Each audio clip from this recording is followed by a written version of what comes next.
I'm going to continue talking about Shantideva's Guide to the Bodhisattva Way. There are many, many editions of this book, not this particular, many translations of this, and this is the one I'm using mostly. Shantideva was an 8th century Indian Buddhist, and he wrote this text called How to be a Bodhisattva, essentially. So that's what we're talking about. So some of you haven't been here before, so you're kind of like getting dumped in the middle of this. So patience. This is a chapter on patience, how to cultivate patience. So this is the 5th talk. And if you haven't heard the earlier ones, they're on our channel on YouTube. So the last time I spoke, Geegan had the question, is there a list? Like, is there a list of things that you can do? And I said, well, there is a list. At the end, there is a list. But I thought I'd review kind of briefly what it is that we've already talked about. So we talked about recalling your practice, your vow, to engage in beneficial action. So that's one of the things that he recommends. And that this will fortify your effort when things get tough, when they're hard to do. Notice and bring to mind that when we are agitated with anger or greed or anything, any emotion like that, that we actually suffer. You know, it doesn't feel good to have these really strong negative emotions. And so that we suffer, so that's another motivation to practice, is to end our own suffering. I will add to this, which we haven't talked about much, but having, like, for example, being angry about something or impatient about something, or maybe being greedy, greed maybe isn't the right word, but it's like all these emotions can be, this energy can be transformed into something that is efficacious. So it's not, people say, well, you know, I get angry and I do this or that. I would say at that point, the anger is morphs into something of more beneficial energy to actually do something about something. And then Shantideva says, cultivate patience in situations that are easy to work with. I think we talked about that last time. And recall that practicing in the moment is difficult, but if we can do that, it will have the most impact on our work to cultivate patience. So that's basically what Shantideva has told us so far. So that's number 1 through 4 on the list. So today, Shantideva is talking about, today I'm going to talk about the verses 22 to 41, and he's talking about how causes and conditions are what may be the impetus for some actions that we take or that other people engage in. Okay, so I'm not going to try to, usually I try to translate this into talking about anger or greed or other afflictive emotions, but I'm just going to use anger here. This is a rather convoluted chapter, so just going to kind of stick to the basics. So Shantideva starts out by asking why we get angry with other beings that we assume are willfully causing us to suffer, right? We attribute motive to other people. So basically we're talking about people here. Usually we don't get angry at trees, for example. And so he's saying we get angry with beings that we perceive as willfully causing us suffering, and we attribute motives to what he calls animate creatures. So I'm just going to say we are animate creatures. So usually, or unfortunately, or in an unskillful way, we say, oh, that person is making me feel this way. Oh, this thing is making me feel this way. So, but that's actually as we've talked about before. No one makes us feel a certain way. And so Shantideva points out and asks, why? Okay, now he says, if that's the kind of logic we're using with animate objects, then why don't we feel that way about inanimate objects, right? Why don't we feel that way about trees? So he gives the example of sickness here. He says, so this is a quote of a verse, as I do not become angry with great sources of suffering, such as jaundice, which I guess was an issue back in the day. So we could say the flu. So I don't become angry with great sources of suffering, such as the flu, then why would I be angry with animate creatures? They too are provoked by conditions. So I think this is a really good question that we should ask ourselves. So we should pay attention to this instruction. And then the next verse, he says, although they are not wished for, these sicknesses arise. And likewise, although they are not wished for, disturbing conceptions arise. They arise in us and they arise in other people. So, okay, so he points out that even when we don't want to be upset, we do get upset, right? Being upset, suffering, and yet we find ourselves caught in some kind of heavy duty negative emotion. So he says, this is like sickness. So now Shantideva lived in 8th century India, so I'm not sure how well they understood something like viruses, for example. But his point is that when we get upset, our minds become unbalanced. And it is the function of the causal conditions of our experience that cause this unbalanced mind. So we don't say to ourselves, I think I'll get angry now. Usually, I mean, we just get angry, or we just get greedy, or we just get, because we're trying to alleviate some kind of suffering. Rather, it's more like this sudden emotion that arises. So this impatience, greed, etc., it comes just unbidden and arises in us. So while this is true, it doesn't mean that we do not have control over or the ability to change. So in order to answer this question, Shantideva launches into an explanation of no inherently existing self. Okay, so now he's about to talk about why it is that causal conditions are interconnected with everything. So he says that causal conditions create a particular responses that we do not necessarily consciously create. So you see the flow here. He's saying, well, it's like we have these unbidden emotions. And so we don't consciously create these harmful emotions. He says, these conditions that assemble together have no intention to produce anything. And neither does their production have the intention to be produced. Okay, these conditions that assemble together have no intention to produce anything, and neither does their production have the intention to be produced. So because of these cascading, if you will, not necessarily sequential, but cascading causal conditions, things arise. So if we consider a seed falling from a tree, the seed does not have the intention to create a tree. The seed falls, and depending upon the causal conditions, it may take root. And if it takes root, we will have a tree eventually. So the tree may be the result of this seed falling.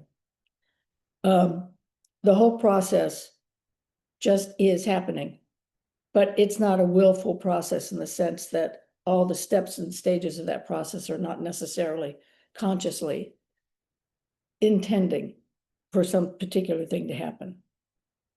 Even if you say, my parents intended to have a child, all the processes and the conditions of impregnation, pregnancy, and birth are dependent upon many, many, many causal conditions, all falling into place. And those causal conditions in and of themselves do not have the desire to produce a child.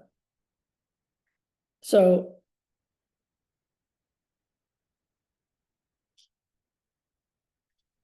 for example, the causal conditions that require us to thrive and to grow are the conditions that, like, for example, we have to have food.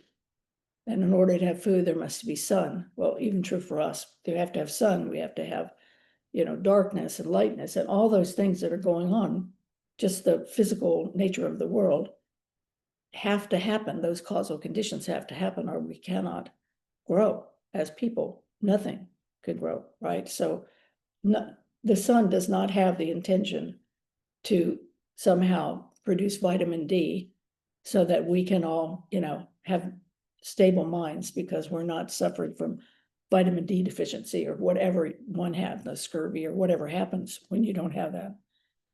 Okay, so Shantideva has laid out this argument. So now he's about to shift a little bit or to the side, and he says, if the self were permanent, it would clearly be devoid of action. Okay, if the self is permanent, it will clearly be devoid of action. So even if it met with other conditions, how could its unchanging nature be affected? Now, in Buddhism, we talk about how we think that we're a permanent self. We just kind of act that way, like we're like, permanent. But if you think about it, I can't move my arm without, I can't talk. I can't do any of these things without changes happening. I mean, all the chemical, muscular, molecular things that are going on in my body that allow me to move my arms around or talk or whatever it is. That's change. That's, otherwise I guess I'd be a stone, but even stones are changing. We just don't maybe know exactly what stones are up to. So he's saying, if we really were a permanent self, it would that permanent self would be that we could never be affected by anything or never affect transformation. So he also asks the question, if we are permanent, if we think that we are these vastly stable, reified, concretized personhoods, he says, well, if that's true, how can you be affected by another person's actions?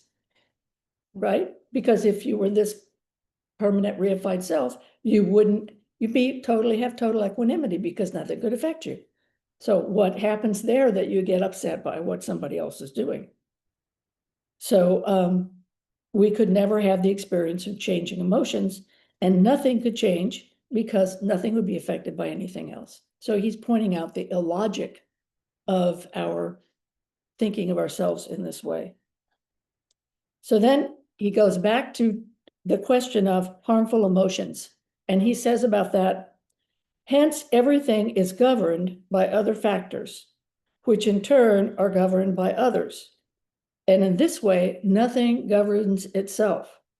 Okay, so other factors are governed by others, and in this way, nothing governs itself. So everything is subject to causes and conditions. Having understood this, I should not be angry with phenomena that are like apparitions. Okay, so let me say what I think he means here. If nothing is permanent and everything is the result of causal conditions, then the state that they are appearing to us in at this moment are actually quite fleeting. They are impermanent. And this is what he means by apparitional, right? That they are transparent in a certain way. They're not solid. They don't stay that way. So he says, if that's true, what is it that I'm getting so freaked out about, when I get upset with someone? Or also we can extend that to ourselves. Why are we getting upset with ourselves? Oh, so in the next verse, so we're like Shantideva, he's busy here, right? And in the next verse, he kind of turns the table on this and he says, but you cannot use this argument to excuse your harmful responses. So he's kind of like one step ahead of this. I was thinking about that this morning. I thought, so people back in the day, in the 8th century, or even, until quite recently, and I think even in a country like, let's say, I don't know, in Indonesia or whatever, people get ordained when they're teenagers or even younger. Like Dogen was ordained when he was 13, but kids can be ordained when they're 9 years old. They can be in a monastery at that age. Tibetan tulkus or whatever, they're immediately moved to a monastic environment and they're like immediately recognized at the age of 2 or something like that. So I was thinking that back in Shantideva's time, we're talking about people who are practicing who are pre-teens or teenagers who have these very facile and yet emotionally fixed minds, right?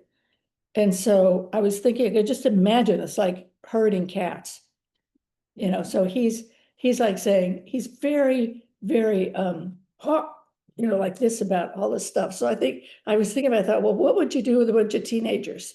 You might be more like, okay, so Peg's going, no, no, no, no, no. Yeah, no, don't say anything. He's just as going, okay, well, no, I'm sorry, I don't agree with that. But that is Shantideva's attitude with Q&A. Shantideva's attitude. So let me see if I find my place here again.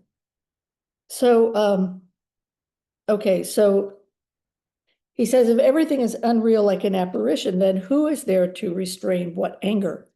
Surely in this case, restraint would be inappropriate. So Shantideva has this kind of Socratic dialogue going here, and he does this every once in a while, where he will switch into the person who is kind of the foil for his argument. So in this case, the person afflicted with anger says, if everything is unreal like an apparition, then who is there to restrain what anger? Surely in this case, restraint would be inappropriate. I think that's a valid question. If Shantideva is saying, well, everything is a result of causes and conditions, and that we don't have control over those causes and conditions, then why should I control my harmful emotions? Because I don't have any control over, the causes and conditions, right? And Shantideva, of course, says, no, no, no. He says, no. He says, let's see, surely in this case, restraint would be inappropriate. And he says, it would not be inappropriate because conventionally, I must maintain that in dependence upon restraining anger, the stream of suffering is severed. Okay. Another translation of this verse is, since there is dependent origination, there can be cessation of suffering. Okay, so basically what's going on here is Shantideva is saying, because remember, he's talking to practitioners. Okay, so another translation would be,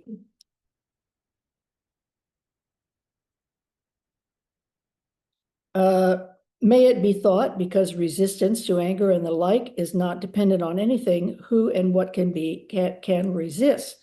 And Shantideva says, but since that which is dependent is the very fact of being dependent, the cessation of sorrow may be conceived.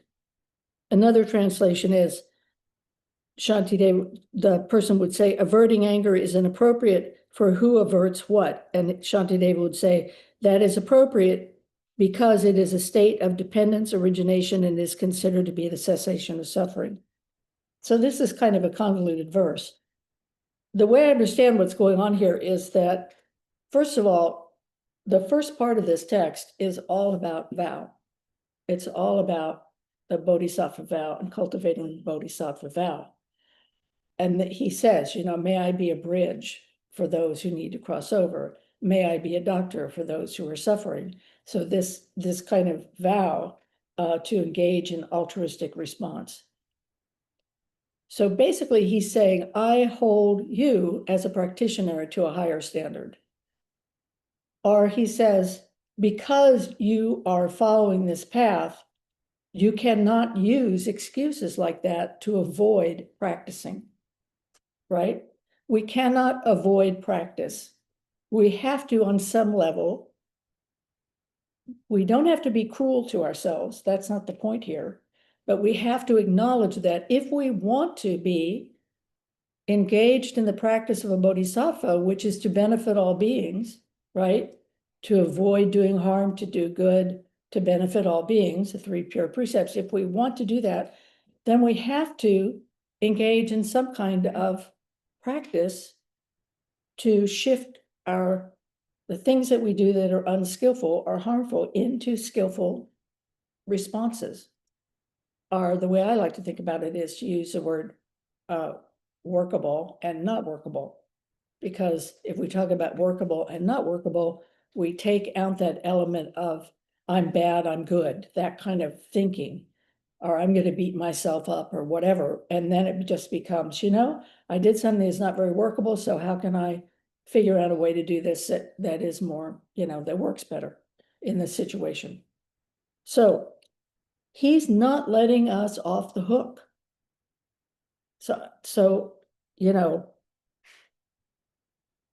I don't know what to say about that, except that he's not letting us off the hook. So we have to practice. So the basis of why we do this practice is to cultivate compassion and wisdom, which is motivated by the vow to end suffering. Now, the last sentence, which is, since there is dependent origination, there can be a cessation of suffering. Okay, so now he's saying, all right, we might get caught, another person gets caught, but by the very fact that there is dependent co-origination, that means that we can engage in transformation. That means that we can end suffering. Otherwise, if we are permanent, we'd always be caught in this quagmire. So he's saying, it's because we're codependent relationship that we see suffering. This is how I understand this. If we were not in a relationship or a codependent relationship or an interbeing relationship, we would not recognize suffering in others. We would only recognize suffering in the self because we would have no empathy, right?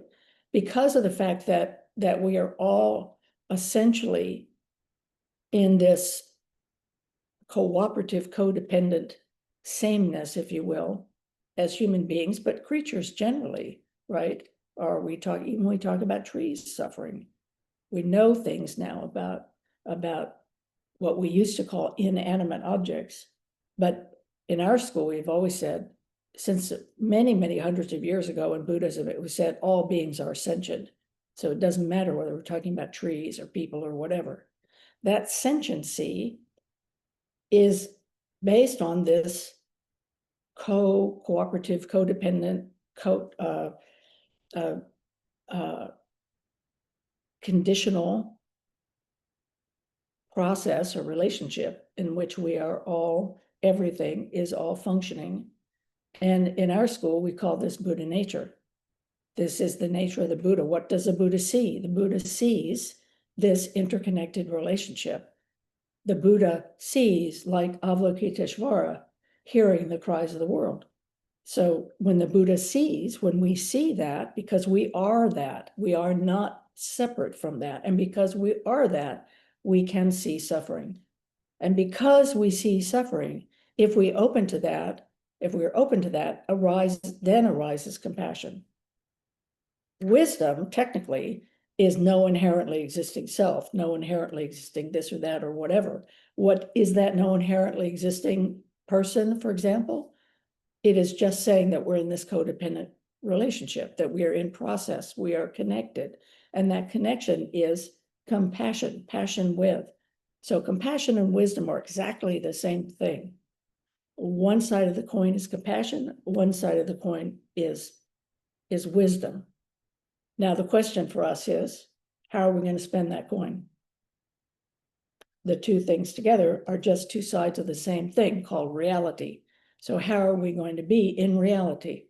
If we're doing the Bodhisattva practice, we're going to be in reality in a way in which we want to cultivate compassion and wisdom and suffering and benefit all beings, as well as the self, right? Because if we do this practice, we are benefited as well, not just others.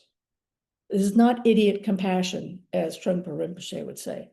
This is not some kind of compassion in which we, destroy the self in the process of trying to do some kind of crazy thing. So we're not coing with somebody, as we like to say. We're not coing with someone's neuroses or the things that they're doing that's harmful because we're trying to be compassionate. That's not what's going on here. Okay, so this what they're talking about here, he says, since there is dependent origination, there can be cessation of suffering. So I hope this makes sense to you. So now he's saying that's why we do this. So then Shantideva returns to his original observation that causal conditions create suffering. And we might think that we can control things, but obviously we're not very good at being able to control things because we suffer. And he wrote, if things were brought into being by chance, then since no one wishes to suffering would not occur. So he's saying, if we really didn't want to suffer, then suffering would not occur. But it doesn't really work that way because we get caught up in these causes and conditions. So then he starts talking about people committing suicide, right? And he starts saying, well, basically his logic here is that people are absolutely nutty buddies. I mean, they do the craziest things. It's like, if we really were that attached to self, could we even think and contemplate committing suicide? So now forget about our Western psychological understanding about why people may commit suicide. He's saying, if we're so precious to ourselves, then why would we go out and commit suicide? Or he even talks about people who fall in love, like Romeo and Juliet. It's like, if this is so precious, then why would they do this? So he says, if under the influence of disturbing conceptions, people will even kill their treasured selves, how can they be expected to not to cause harm to the bodies of other living beings? Okay, he says, I'll read that again. If under the influence of disturbing conceptions, people will even kill their treasured selves, how can they be expected not to cause harm to the bodies of other living beings?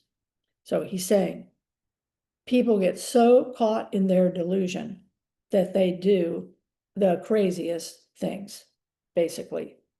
And hey, we have an example of that. There was this person who just went out and shot a bunch of kids, right, in the church, or any of these mass shootings. It's insane, that people go out and cause this level of harm. And he says, but how can they, they're caught in these causal conditions. So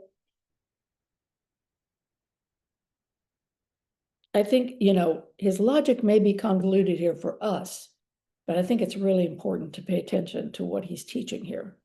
So first he says, we don't have to be angry with things like sickness because we don't attribute motivation to them. For example, so I'm going to do a little review here. They don't attribute motivation, for example, to a virus. So if we could give a malevolent motive to a virus, for example, I don't know why I'm writing here. I'll just do this on my own. If it's like, if we think about a virus, viruses just do what viruses do. And for the most part, we don't think that viruses are doing them because they want to harm us. Viruses are just looking for an environment to live in, and we just happen to be a very nice host. And so viruses go and do viruses. Now, that doesn't mean that we don't do something about the flu, for example, by like getting a flu shot, but we don't attribute some kind of, like some little virus is going, I'm going to get you, I'm going to get you. We don't do that we don't usually engage in that kind of logic. So he says, it's not personal. So I think that's a really important point here, that people are the same way. And he talks about this by talking about no inherently existing self. And the logic he uses is to point out that things or processes, situations, etc., arise from causal conditions. So that includes our emotions. So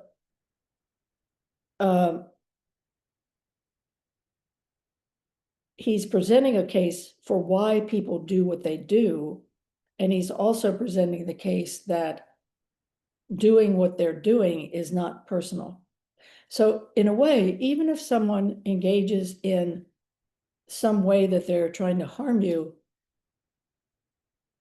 that in and of itself, it seems very personal, but there's also a whole lot of causal conditions in that chain that are not personal. Does that make sense?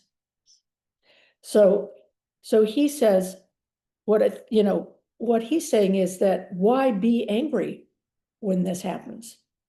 Now, what he's not saying is don't do anything. But again, we're going back to when we do something, we do it hopefully with a mind of equanimity. And that doesn't mean that we don't put limits on people or limits on people engaging in harmful actions. It means that it's not necessary to be punitive, right? Does that make sense? So what we're talking about here is he's saying the fact that people, or we're talking about people here, the fact that somebody, a person that you perceive as an enemy, does something that you perceive as harmful to you, it's actually the causal conditions of their life that is causing them to respond that way. It's the causal conditions of your life that's causing you to respond this way. You don't have anything to do with the causal conditions of that person's life, but you do have something to do with how you respond. Is everybody following me here? So it's like, what you can do is, okay, this is, Keegan, this is number 5 on the list or whatever. I'm not sure where we are, but this is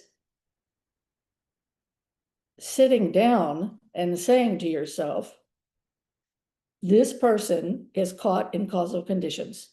And because they're caught in causal conditions, they're doing things that are unskillful that I perceive as attack against me. But actually, it is the causes and conditions that cause them to act this way.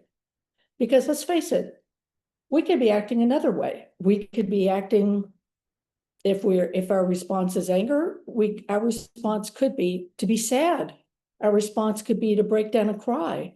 Our response could be to run away. We can have lots of responses than whatever response that we're having that might be unskillful. Do we have to go out and shop until we can't pay our credit card bill? But what's the causing conditions of our life that we say, oh, I have to go out and shop? Is it the fault of big advertising that we go out and shop until we can't pay our credit card bill? No, it's because of the causes and conditions of our life. Maybe we grew up in an environment where we never felt like we had enough. And so because we didn't feel like we had enough, we felt like now we're adults, we've got a credit card. Anytime we get upset, let's go shopping.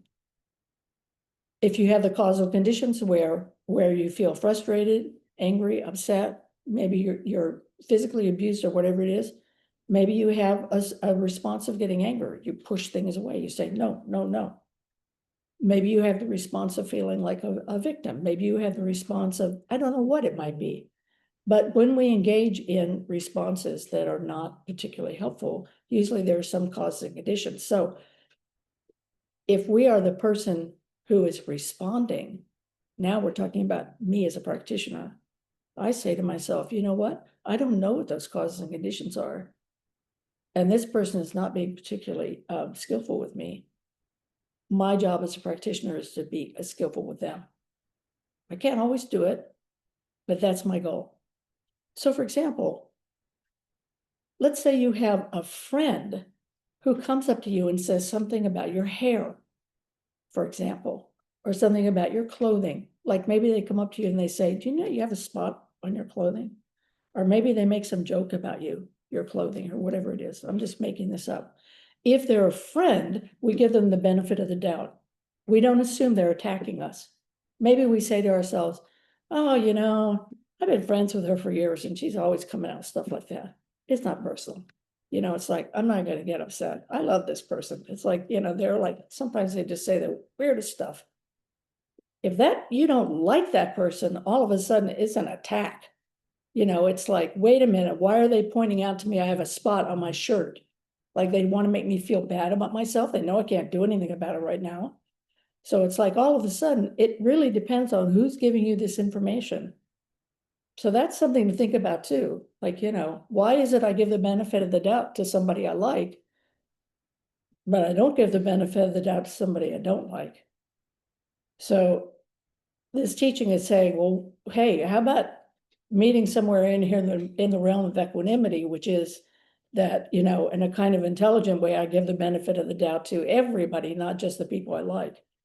So that's, you know, and the way we do that is in this, we don't usually frame it this way to ourselves, but we're talking about causal conditioning. We're saying, oh, my friend says this because of the causes and conditions of their life, and therefore it's okay.